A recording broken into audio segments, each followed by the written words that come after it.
Psychology with শ্রেয়াতে সবাইকে জানাই স্বাগত। কগনিটিভ সাইকোলজি ক্লাস চলছে। আগের এপিসোডগুলো অবশ্যই ওয়াচ করতে ভুলো না। তোমরা যারা আমার প্রাইভেট টিউশন ব্যাচে অ্যাডমিশন নেওয়ার জন্য ডিটেলস জানতে চেয়েছিলে তাদের সকলকে আমি ডিটেলস দিয়ে দিয়েছি। আর এখনও যারা জানো না, জানতে চাইছো, তারা আমার সঙ্গে সরাসরি কথা বলতে পারো ইনস্টাগ্রাম অথবা ফেসবুকে। তার জন্য আমার এই পেজ কিন্তু ফলো করতে হবে। সরাসরি চলে যাবো নেক্সট ক্লাসে। Imaging the human brain and memory. Imaging কথাটার অর্থ হচ্ছে ইমেজটা যে দেখা যাচ্ছে সেটা কিভাবে, সেই যে প্রসেসটা, অর্থাৎ ব্রেন ইমেজিংয়ের মধ্যে দিয়ে আমরা কী কী জানতে পারছি। এখানে কোন কোন জায়গাগুলো সম্পর্কে আমরা জানব? Organisation of episodic memory, semantic memory, procedural memory and perceptual representation system, PRS। Number 1, episodic encoding and retrieval. হিপোক্যাম্পাসের কথা প্রথমেই রয়েছে। হিপোক্যাম্পাস মেমরির ক্ষেত্রে ভীষণ ইম্পর্ট্যান্ট একটা রোল প্লে করে।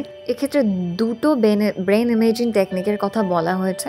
নাম্বার 1 হচ্ছে PET আর নাম্বার 2 fMRI। PET অর্থাৎ positron emission tomography, second functional magnetic resonance imaging.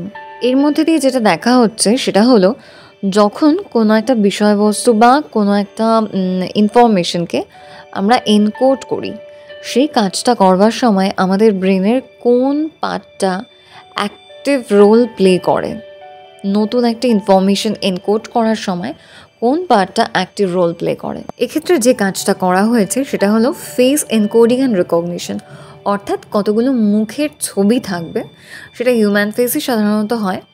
সেই হিউম্যান ফেসের কিছু ছবি রয়েছে যেটা প্রথমবার একটা মানুষকে দেখানো হচ্ছে, দেখার পর সে কী করছে, এনকোড করছে ব্রেনের মধ্যে, এবং সেকেন্ড টাইম যখন তাকে আবার দেখানো হচ্ছে সে রেকগনাইজ করছে, ইয়েস এই ছবিটাই আমি আগেরবার দেখেছি।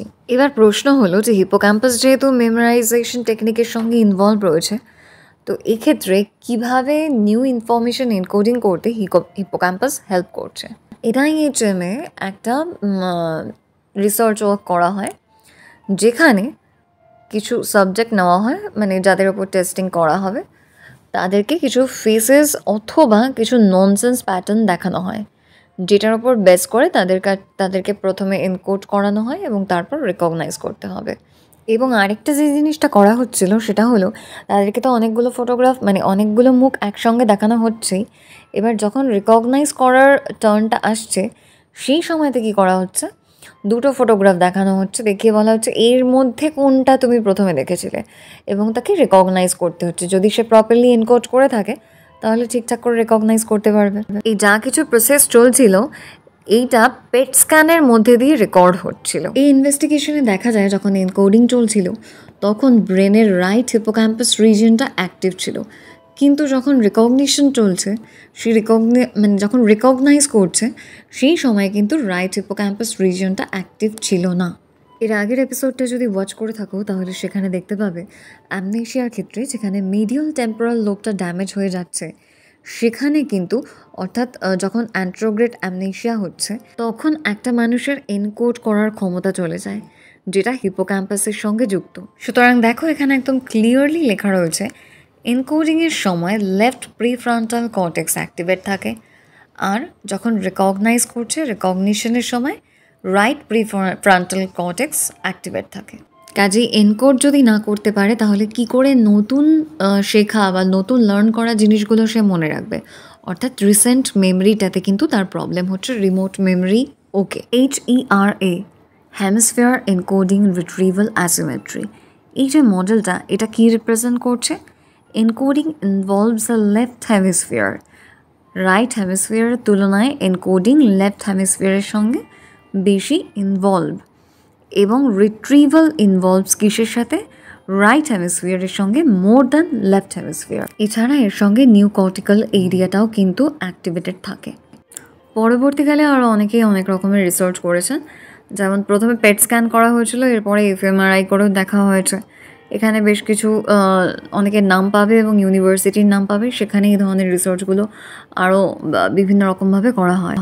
যেমন MRI এর মাধ্যমে দেখা যায় যে প্রতিটা ক্ষেত্রে এই রিসার্চে যেটা করতে দেওয়া হয়েছিল যে কিছু জিনিসপত্র দিয়ে তাদেরকে বলা হয়েছিল এনকোড করতে কিছু ইভেন্ট রিলেটেড যে সমস্ত রেসপন্সগুলো দেখা যায় যে সেটা প্রিফ্রন্টাল এবং মিডিয়াল টেম্পোরাল রিজিয়ন এর মধ্যে দিয়েই ওটা এনকোড হয়েছিল। যেমন ওই ওয়ার্ডস, পিকচার্স এইগুলোকে তাদের এনকোড করতে দেওয়া হয়েছিল, এবং সেই প্রসেসটার ক্ষেত্রে দেখা যায় যে প্যারা হিপোক্যাম্পাল কর্টেক্সটা ভীষণভাবে ইনভলভ। আজকের ক্লাস এখানেই কমপ্লিট হলো। যদি ভালো লাগে অবশ্যই একটা লাইক করে দিও, আর কমেন্ট করে কমেন্ট বক্সে তোমাদের মতামত জানতে কিন্তু আমায় ভুলো না। আর যদি মনে হয় যে কোনো হেল্প হচ্ছে, তাহলে প্লিজ তোমরা তোমাদের ফ্রেন্ড সার্কেলে শেয়ার করো। পারলে একটু তোমাদের হোয়াটসঅ্যাপ স্টেটাসে আপলোড করে দিও, তাতে কিন্তু অনেকেরই হেল্প হবে।